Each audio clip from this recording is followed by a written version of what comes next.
Welcome to burning topic. నేను Kavya. America అధ్యక్షుడు Donald Trump మీద ఇన్సైడ్ ట్రేడింగ్ ఆరోపణలు తీవ్ర స్థాయిలో వినిపిస్తున్నాయి. ఆయన తీసుకున్న ప్రతీకార సుంకాల నిర్ణయాల వెనుక ఈ ఆలోచనలు ఉన్నాయని చెబుతున్నారు. ట్రంప్ సుంకాలను నిలిపివేసి 90 రోజుల గడువు ఇవ్వడం మార్కెట్ బాండ్ల కోసమేనా? అసలు ఇన్సైడ్ ట్రేడింగ్ అంటే ఏంటి? ఈ నిర్ణయాల వెనుక ఏం జరిగింది?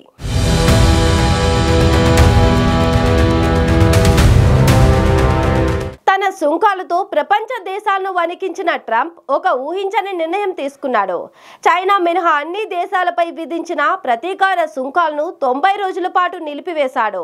ట్రూత్ సోషల్లో ఇది కొనడానికి గొప్ప సమయం అని పోస్ట్ చేసిన ట్రంప్ ఆ తర్వాత 4 గంటల్లోనే సుంకాల వాయిదా ప్రకటించాడు. దీంతో స్టాక్ మార్కెట్ ఒక్కసారిగా 9% పెరిగింది.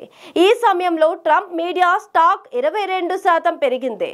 దీంతో దీని వెనుక ట్రంప్ ఇన్సైడ్ ట్రేడింగ్ చేశారనే ఆరోపణలు వినిపిస్తున్నాయి.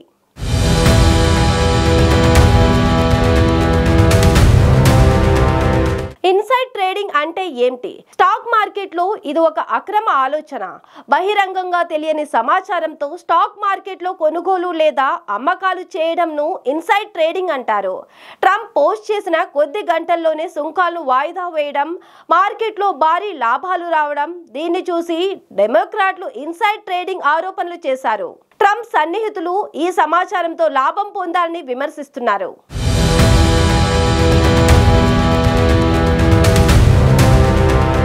ఈ నిర్ణయం వెనుక మార్కెట్ బాండ్ల పాత్ర ఏంటి?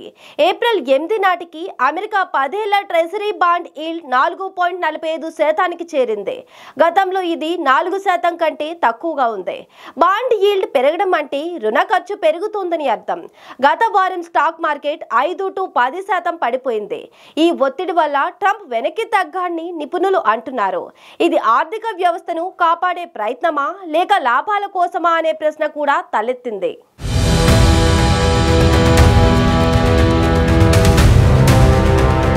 ట్రంప్ తన నిర్ణయాన్ని ఎప్పుడు తీసుకున్నాడు?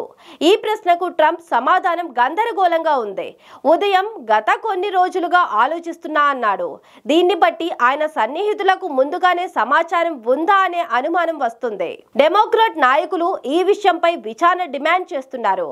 ఎవరెవరికి లాభాలు వచ్చాయో బయటకు తెలియాలని అంటున్నారు.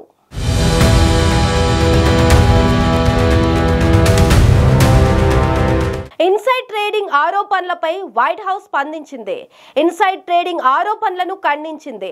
ట్రంప్ ఆర్థిక భద్రతను పరిరక్షించేందుకు పనిచేస్తున్నారని వైట్ హౌస్ అంటుంది. కానీ ట్రంప్ మీడియా స్టాక్ లాభం 3,000 కోట్లు, టెస్లా స్టాక్ 1.5 లక్షల కోట్లు పెరగడం ఇన్సైడ్ ట్రేడింగ్ ఆరోపణలకు బలం చేకూర్చాయి. ఇన్సైడ్ ట్రేడింగ్ ఆరోపణలు నిజమైతే ట్రంప్ నిర్ణయాలు కేవలం ఆర్థిక వ్యవస్థ కోసం కాదని సన్నిహితుల లాభం కోసమని అర్థమవుతుంది. డెమోక్రాట్లు విచారణ జరపాలని కోరుతున్నారు. ఈ 90 రోజుల్లో ఏం జరుగుతుంది? ఈ వివాదం ట్రంప్ పాలసీలపై ప్రజల విశ్వాసాన్ని ఎలా ప్రభావితం చేస్తుందో చూడాలి.